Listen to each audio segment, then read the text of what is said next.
Excellencies, distinguished guests, ladies and gentlemen, today seems to be a day of speeches. Just a while ago, we watched President Xi and Prime Minister May speak. And there I am with my words. Perhaps an overdose for the intellectuals present here and a problem of plenty for the 24/7 media.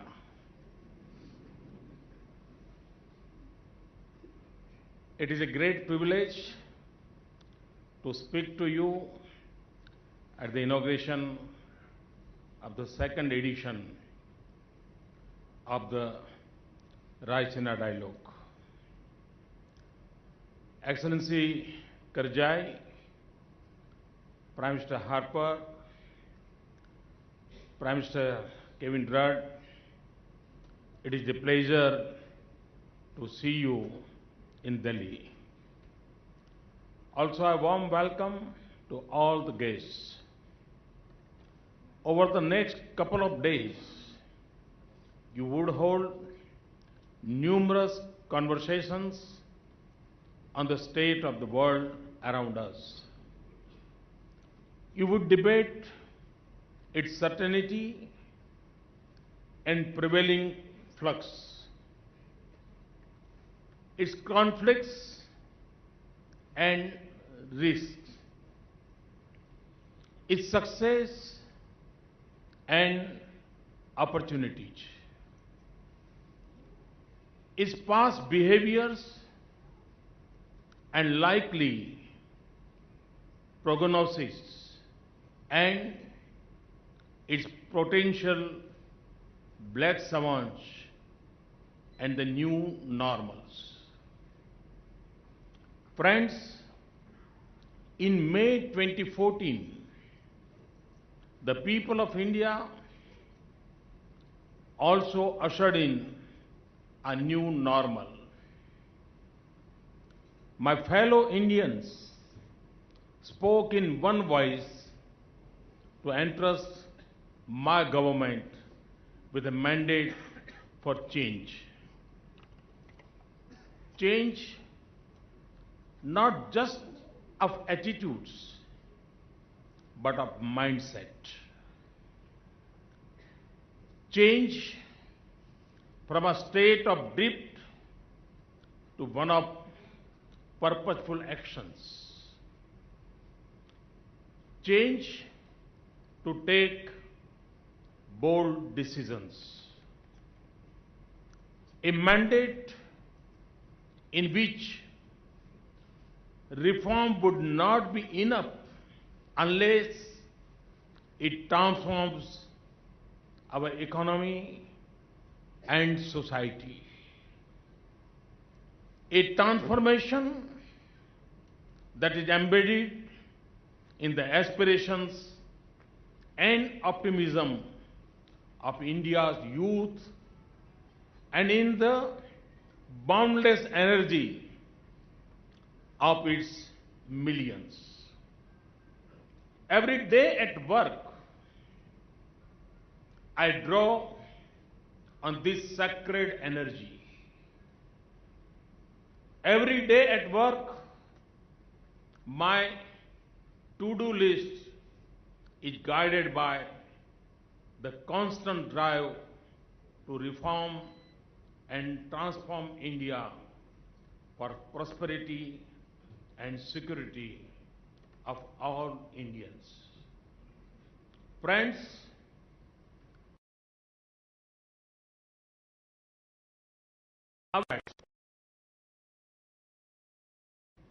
from its external context, our economic growth, the welfare of our farmers, the employment opportunities for our youth, our access to capital technology, markets and resources, and security of our nation.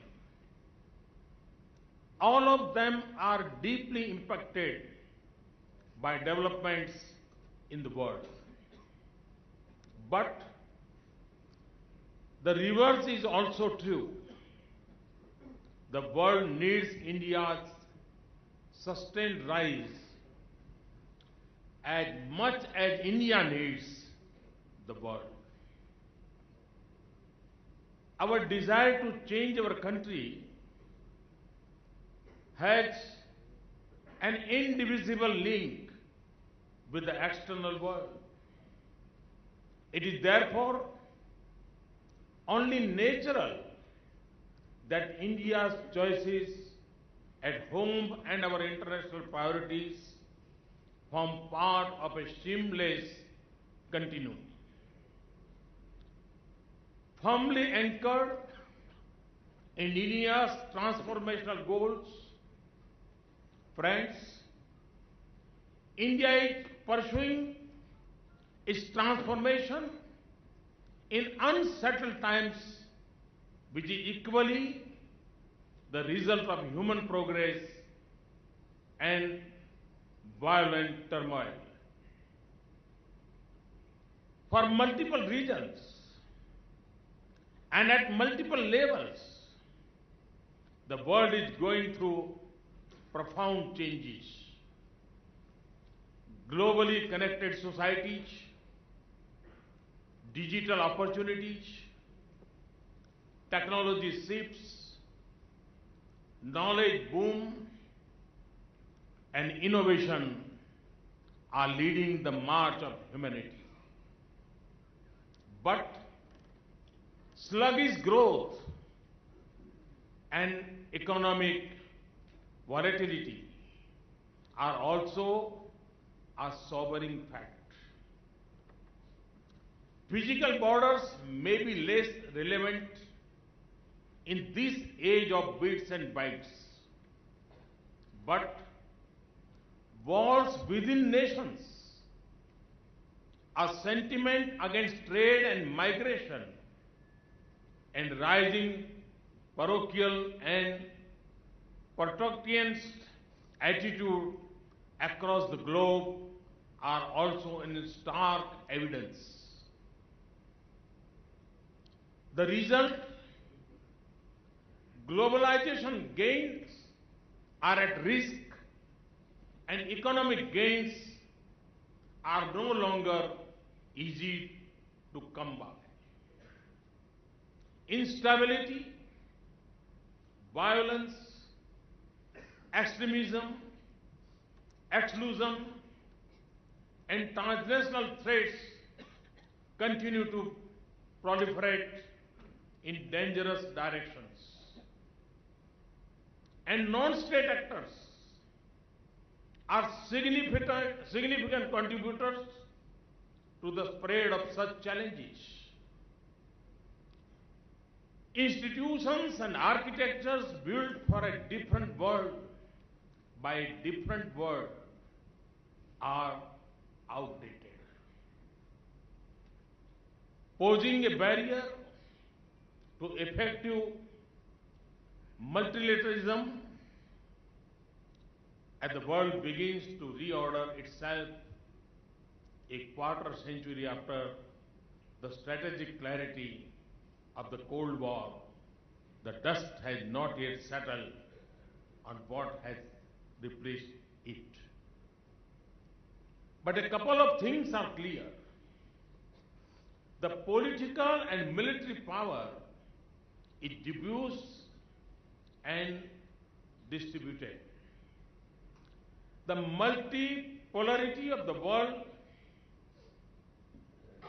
and an increasingly multipolar Asia is a dominant fact today. And we welcome it because it captures the reality of the rise of many nations. It accepts that voices of many, not views of a few, should shape the global agenda. Therefore, we need to guard against any inclination that promotes exclusion, especially in Asia. The focus of this conference on multilateralism with multipolarity is thus timely. Friends, we inhabited a strategically complex environment. In the broad sweep of history, the changing world is not necessarily a new situation. The crucial question is, how do nations act in a situation where the frames of reference are shifting rapidly? Our choices and actions are based on the strength of our national power. Our strategic intent is shaped by our civilizational ethos of yatharthavad, realism, sahastitva, coexistence, sahyog, cooperation, तथा सहभागिता, partnership. This finds expression in a clear and responsible articulation of our national interests. The prosperity of Indians, both at home and abroad, and security of our citizens are of paramount importance. But self-interest alone is neither in our culture nor in our behavior. Our actions and aspirations, capacities and human capital, democracy and demography, and strength and success will continue to be an anchor for all-round regional and global progress. Our economic and political rise represents a regional and global opportunity of great significance. It is a force for peace, a factor for stability, an engine for regional and global prosperity. For my government, this has meant a path of international engagement focused on rebuilding connectivity, restoring bridges, and rejoining India with our immediate and extended geographies. Shaping relationships networked with India's economic priorities. Making India a human resource to be reckoned with by connecting our talented youth to global needs and opportunities. Building development partnerships that extend from the islands of the Indian Ocean and Pacific to the islands of the Caribbean and from the great continents of Africa to the Americas.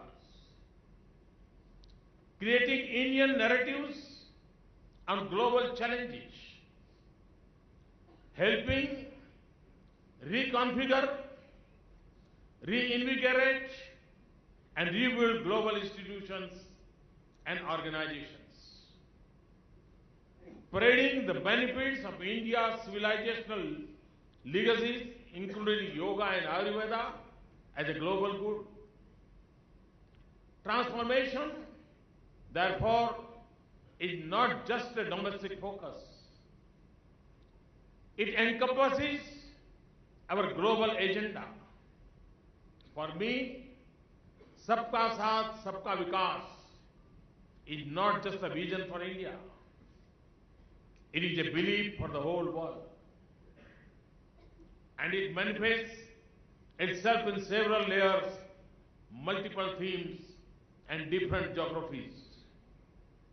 Let me turn to those that are closest to us in terms of geography and shared interests. We have seen a major shift towards our neighbors captured in our determined neighborhood first approach. The people of South Asia are joined by blood, shared history, culture, and aspirations. The optimism of its youth seeks change, opportunities, progress, and prosperity. A thriving, well-connected, and integrated neighborhood is my dream. In the last 2.5 years, we have partnered with almost all our neighbors to bring the region together. When necessary, we have shared the burdens of our past for the progressive future of our region. The result of our efforts is there to see. In Afghanistan, despite distance and difficulties in transit, our partnership assists in reconstruction by building institutions and capabilities. In the backdrop of shifting politics, our security engagement has deepened.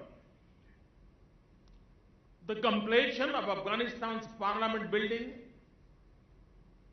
and the India-Afghanistan Friendship Dam are two shining examples of our dedication to forge developmental partnership. With Bangladesh, we have achieved greater convergence and political understanding through connectivity and infrastructure projects, and significantly the settlement of the land and maritime boundaries. In Nepal, Sri Lanka, Bhutan, and Maldives, our overall engagement in infrastructure, connectivity, energy, and development projects is a source of progress and stability in the region. My vision for our neighborhood puts a premium on peaceful and harmonious ties with entire South Asia. That vision had led me to invite leaders of all SAARC nations, including Pakistan, for my swearing in. For this vision, I had also traveled to Lahore. But India alone cannot walk the path of peace. It also has to be Pakistan's journey to make. Pakistan must walk away from terror if it wants to work towards dialogue with India. Ladies and gentlemen, further west, we have redefined in a short span of time, and despite uncertainty and conflict, our partnership with Gulf and West Asia, including Saudi Arabia, UAE, Qatar, and Iran. Next week, I will have the pleasure to host His Highness the Crown Prince of Abu Dhabi as the chief guest at India's Republic Day. We have not just focus on changing the perception. We have also changed the reality of our times. This has helped us protect and promote our security interests, nurture strong economic and energy ties, and advance the material and social welfare of around 8 million Indians. In Central Asia too, we have built our ties on the edifice of shared history and culture to unlock vistas of prosperous partnership. Our membership of the Shanghai Cooperation Organization provides a strong institutional link to our engagement with Central Asian nations. We have invested in all-round prosperity of our Central Asian brothers and sisters and have brought about a successful reset to long-standing relationship in that region.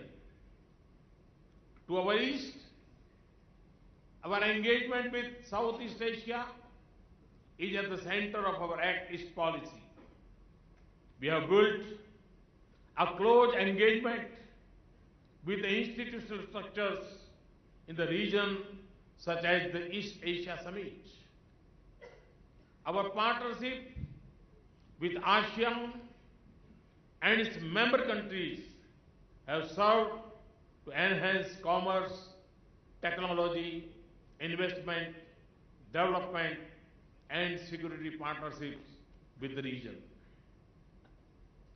It has also advanced our broad strategic interest and stability in the region. In our engagement with China, as President Xi and I agreed, we have sought to tap the vast area of commercial and business opportunities in the relationship. I see the development of India and China as an unprecedented opportunity for our two countries and for the whole world. At the same time, it is not unnatural for two large neighboring powers to have some differences. In the management of our relationship and for peace and progress in the region, both our countries need to show sensitivity and respect for each other's core concerns and interests. Friends, prevailing wisdom tells us that this century belongs to Asia. The sharpest trajectory of change is happening in Asia. There are large and vibrant pools of progress and prosperity spread across the landscape of this region. But rising ambition and rivalries are generating visible stress points. The steady increase in military power, resources, and wealth in the Asia Pacific has raised the stakes of its security. Therefore, the security architecture in the region must be open, transparent, balanced, and inclusive, and promote dialogue and predictable behavior rooted in international norms and respect for sovereignty. Friends, over the past 2.5 years, we have given a strong momentum to our engagement with the United States, Russia, Japan, and other major global powers. With them, we not only share our desire to cooperate. We also hold converging views on opportunities and challenges that face us. These partnerships are a good fit with India's economic priorities and defense and security. With the United States, our actions have brought speed, substance, and strength to the entire spectrum of engagement. In my conversation with President-elect Donald Trump, we agreed to keep building on these gains in our strategic partnership. Russia is an abiding friend. President Putin and I have held long conversations on the challenges that confront the world today. Our trusted and strategic partnership, especially in the field of defense, has deepened. Our investments in new drivers of our relationship and the emphasis on energy, trade, and science and technology linkages are showing successful results. We also enjoy a truly strategic partnership with Japan, whose contrasts now stretch to all fields of economic activity.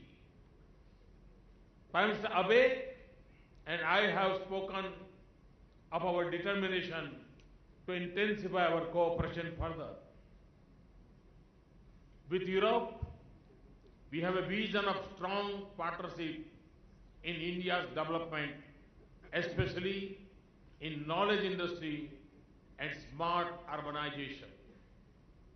Friends, India has for decades been at the forefront of sharing our capacities and strengths with fellow developing countries.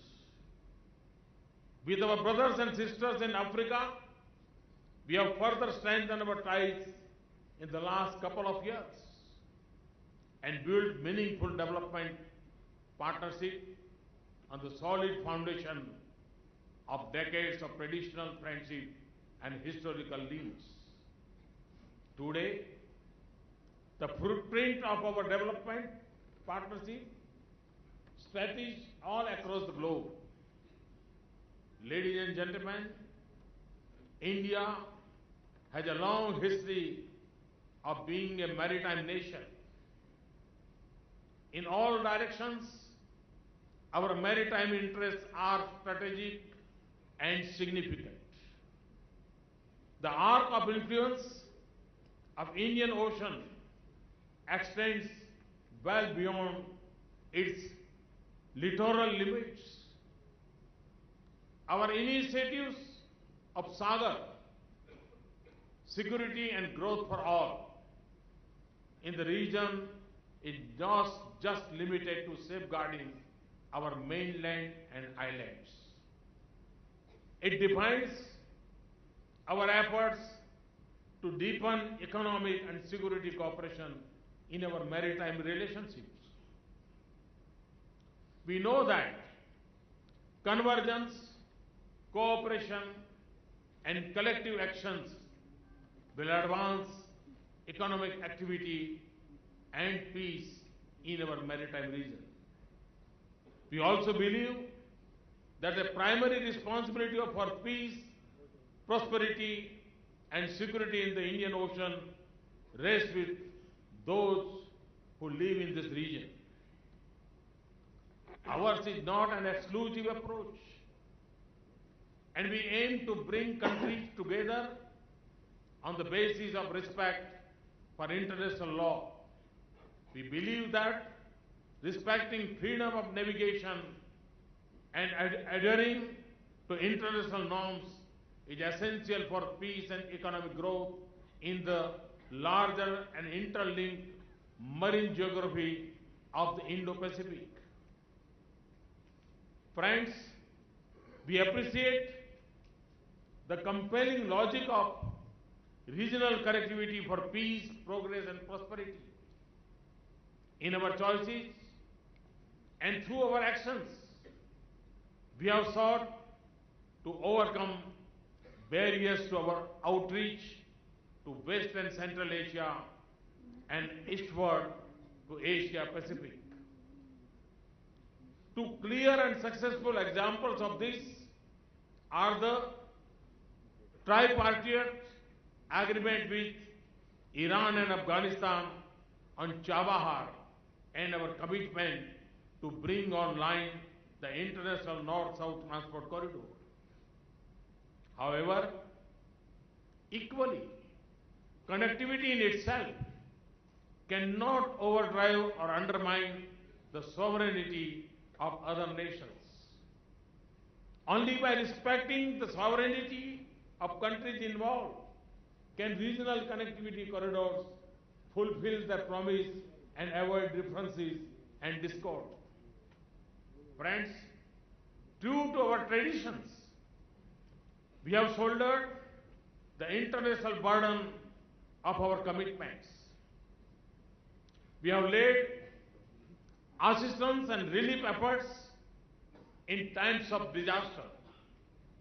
We were a credible first responder during the earthquake in Nepal, evacuation from Yemen, and during humanitarian crisis in the Maldives and Fiji. We have also not hesitated in shouldering our responsibility for the maintenance of international peace and security. We have increased collaboration on coastal surveillance, wide-shipping information, and fighting non-traditional threats like piracy, smuggling, and organized crime. We have also shaped alternative narratives on long-standing global challenges. Our strong belief in delinking terrorism from religion and rejecting artificial distinction between good and bad terrorism are now a global talking point.